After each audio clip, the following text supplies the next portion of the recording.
Raden Dewi Sartika. Selama ini mungkin telinga kita lebih akrab dengan Raden Ajeng Kartini. Dua-duanya sama-sama besar, sama-sama penting, sama-sama mulia dalam perjuangannya mengangkat harkat derajatnya perempuan. Beliau ini kelahiran Bandung, Cicalengka, Kabupaten Bandung. Putra bangsawan sebenarnya, tapi nanti orang tuanya diasingkan ke Ternate. Terus beliau ikut pamannya. Nah, nanti di sekolahan pamannya inilah beliau mendirikan namanya Sekolah Istri. Karena memang beliau memprihatinkan nasibnya perempuan zaman itu. Beliau lahir 1884, sekolah istri itu tahun 1904 resminya. 2 tahun sebelum itu, tahun 1902 itu sudah dimulai pengajaran-pengajaran pada perempuan-perempuan kerabatnya. Tapi 1904 diizinkan oleh Belanda. Kemudian sukses, meskipun awalnya hanya di pendoponya pamannya. Nanti tahun 1910 namanya ganti jadi Sekolah Keutamaan Istri. Nah, ini sudah mulai santrinya, muridnya banyak. Perempuan-perempuan yang ingin sekolah sudah mulai banyak. Beberapa terus membuka cabang. Karena semakin banyak cabang, untuk menaungi sekolah-sekolah ini, akhirnya Sekolah Keutamaan Istri ganti nama menjadi Organisasi Keutamaan Istri. Terakhir nanti berkembang lagi, namanya berubah untuk menghargai beliau. Namanya jadi Sekolah Raden Dewi.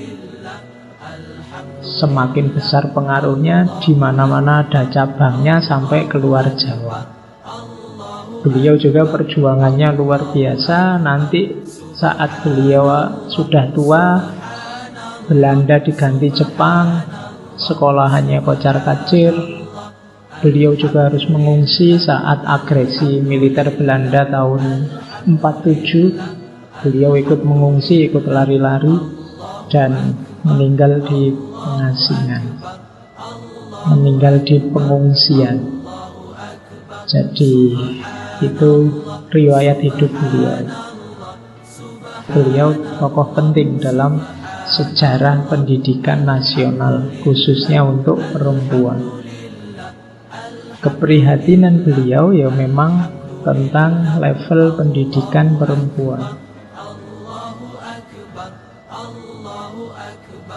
Saat itu, ini zamannya setara dengan dulu kita mengangkat tokoh namanya Betty Friedan, dianggap pelopornya feminisme.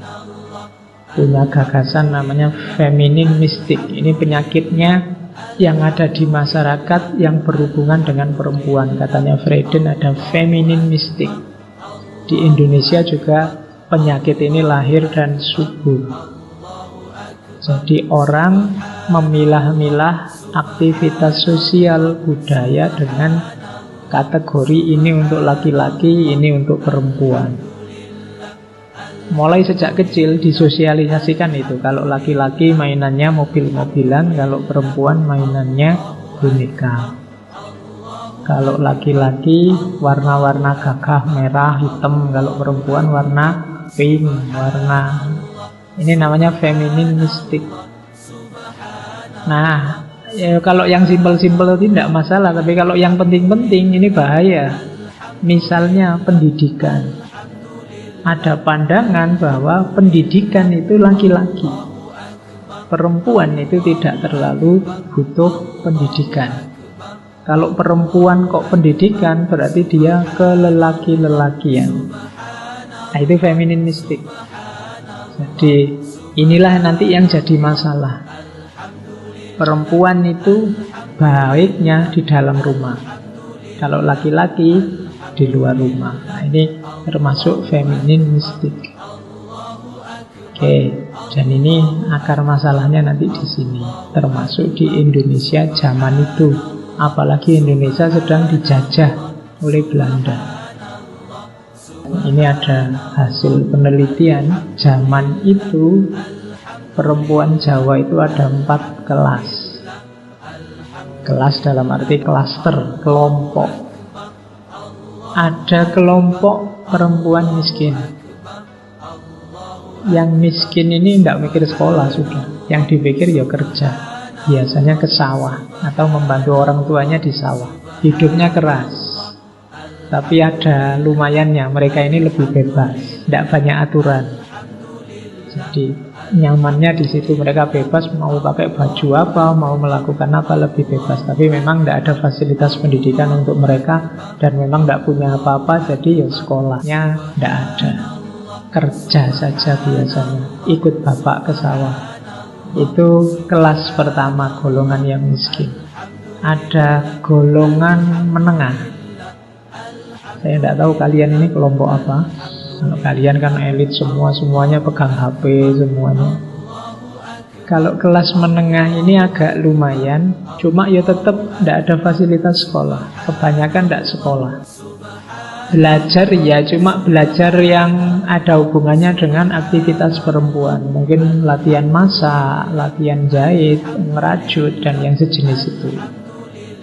Rata-rata perempuan Jawa kelas ini zaman itu ya umur-umur 12 sudah menikah, 15 sudah menikah. Di atas itu dianggap sudah terlalu tua.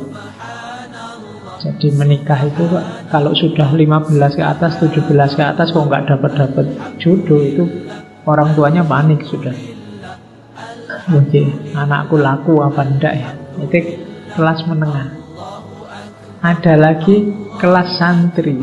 Kalau ini yang sempat mondok, ini lumayan. Santri ini kelas menengah yang terdidik agama. Ini lebih lumayan. Tapi urusan nikah sama saja. Dan biasanya mereka lebih tertutup. Jadi lebih banyak di rumah ya karena macam-macam pandangan yang ada hubungannya dengan agama. Kalau yang miskin tadi kan lebih bebas. Jadi ini kelompok santri. Ada lagi kelompok priayi, orang-orang bangsawan. Jangan dikira mereka ini enak. Sebagian besar memang sekolah karena bapaknya punya banyak fasilitas untuk menyekolahkan anaknya. Tapi urusan menikah tetap. Bahkan di penelitian itu yang priayi ini umur 12 sudah harus dipingit. Jadi tidak boleh kemana-mana. Jadi harus di rumah saja. Ingin belajar ya gurunya yang ke rumah.